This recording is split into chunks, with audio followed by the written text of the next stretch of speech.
Indian railway network உலகின் மிகப்பெரிய ரயில் நெட்வொர்க்குகளில் ஒன்றாகும். தினமும் லட்சக்கணக்கான மக்கள் நீண்ட தூரம் பயணம் செய்பவர்கள் பேருந்து, விமானத்தை விட ரயில் பயணத்தை மட்டுமே சொகுசாக உணர்கிறார்கள். இவ்வளவு அதிக எண்ணிக்கையிலான பயணிகளை ஏற்றிச் செல்லும் போது பயணிகளின் பாதுகாப்பு மற்றும் இதர வசதிகளை ரயில்வே நிர்வாகம் கண்காணிக்க வேண்டும்.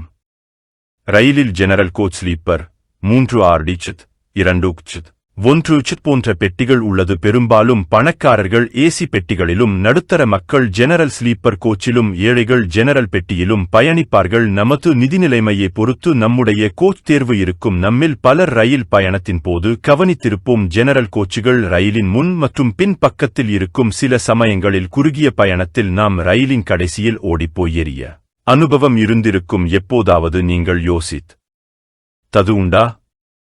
ஏன் ஜெனரல் கோச் ரயிலின் கடைசி அல்லது முன் பக்கத்தில் உள்ளது, ஏன் ரயிலின் மையத்தில் இல்லை என ஒரு குறிப்பிட்ட காரணத்திற்காக தான் ரயில்வே இந்த பெட்டிகளை ரயிலின் பின்புறத்தில் வைத்துள்ளது என்றால் உங்களால் நம்ப முடிகிறதா? இதன் உண்மை என்ன என்பதை தெரிந்து கொள்ளுங்கள். ஒவ்வொரு ரயிலின் அமைப்பும் கிட்டத்தட்ட ஒரே மாதிரியாக தான் இருக்கும். அதாவது என்ஜினைத் தொடர்ந்து 3 ஸ்லீப்பர் கோச்சுகள் மற்றும் ரயிலின் பின்பக்கத்தை நோக்கி, அதாவது இறுதியாக பொதுப் பெட்டி ஜெனரல் என பொருத்தப்பட்டிருக்கும். ஜெனரல் பெட்டிகள் எப்போதும் ரயிலுக்கு முன்னால் அல்லது பின்னால் இணைக்கப்பட்டிருப்பது பயணிகளின் உயிருடன் விளையாடுவது போன்றது என ரயில்வே மீது மக்கள் குற்றம் சாட்டினர். அதாவது விபத்து ஏற்பட்டால் ஏழை பயணிகளுக்கு தீங்கு விளைவிக்கும் வகையில் இதுபோன்ற வடிவமைப்பு இருப்பதாக ட்விட்டரில் சிலர் குற்றம் சாட்டியுள்ளனர். ஆனால் இந்த குற்றச்சாட்டை ரயில்வே முற்றிலும் மறுத்துள்ளது. அத்துடன் ரயில் இயக்க விதிகளின்படி ஒவ்வொரு பெட்டியின் இருப்பிடமும் ரயில்வே விதிகளின்படி தீர்மானிக்கப்படுகிறது என்றும் காசு இருப்பவர்கள் அல்லது பணக்காரர்கள் என பாகுபாடு பார்த்து கம்பார்ட்மெண்ட் அமைக்கவில்லை என விளக்கம் கொடுத்துள்ளது. அத்துடன்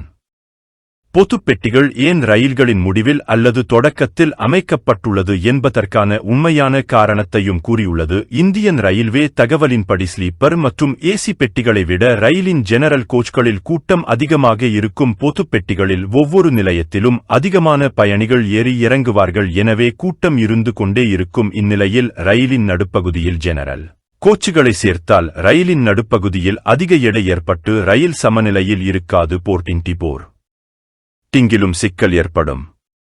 ஜெனரல் கம்பார்ட்மெண்ட் நடுவில் இருந்தால் அது இருக்கை அமைப்போடு மற்ற ஏற்பாடுகளையும் பாதிக்கும்.